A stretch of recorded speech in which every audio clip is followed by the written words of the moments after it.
Un symbole d'espoir, même quand tout semble perdu. Une preuve que même l'être le plus différent peut incarner plus d'humanité que n'importe quel être humain.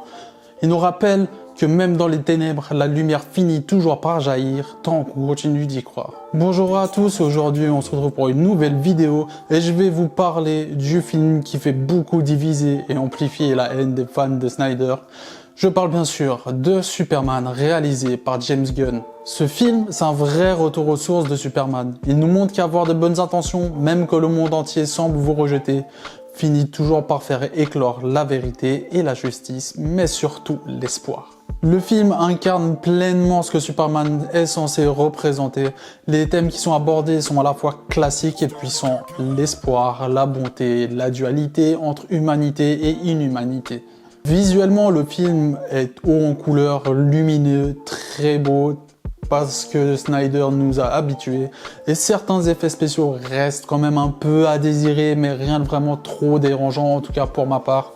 Et je trouve que James Gunn a su rendre un bel hommage à l'univers de Superman avec des références aux comics et surtout à l'ère Christopher Reeves, avec un film haut en couleurs et un univers sonore inspirant, même si des fois la musique n'apporte pas vraiment grand chose à la scène et c'est pas le truc qu'on retient le plus du film, mais j'ai quand même bien aimé l'univers sonore. L'humour est quant à lui présent mais bien dosé, il ne plairait pas forcément à tout le monde, mais n'est jamais de trop et ne casse pas le ton du film.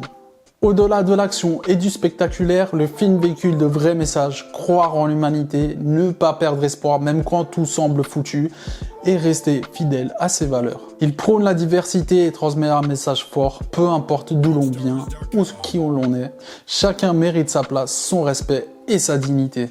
On peut même y voir une critique géopolitique à travers le conflit entre deux pays fictifs, l'Abu-Dhabi et le Jakarta, qui fait largement penser au conflit israélo-palestinien qu'on a tous vu dans la vraie vie. Et ce n'est pas forcément très subtil, mais c'est assumé et ça marche plutôt bien de mon point de vue. Parlons des interprétations maintenant. David Corenswet a réussi à retranscrire les deux différentes facettes du personnage pour ma part, d'un Clark Kent maladroit, timide et presque attendrissant, et un Kal-El solide, lumineux, bien confiant dans ses valeurs. Il a parfaitement compris l'essence du personnage de Superman. J'avais par contre quelques doutes sur Nicolas Hoult en Lex Luthor, et franchement, il m'a bluffé de fou. Il est insupportable, manipulateur, imbuvable, et surtout il voue une haine viscérale à Superman, et c'est très important quand on incarne le personnage de Lex Luthor. Bref, il est parfait dans le rôle. C'est le genre de personnage qu'on adore détester. Rachel Brosnahan en Lois Lane est aussi excellente. Elle incarne une journaliste tenace, intrépide, toujours prête à risquer gros pour révéler la vérité. Ça change pas trop des autres interprétations, mais c'est quand même important de le souligner. Et surtout, l'alchimie entre elle et David fonctionne vraiment très bien à l'écran. Côté Daily Planet, pas grand chose à redire, les personnages sont bien écrits, bien joués.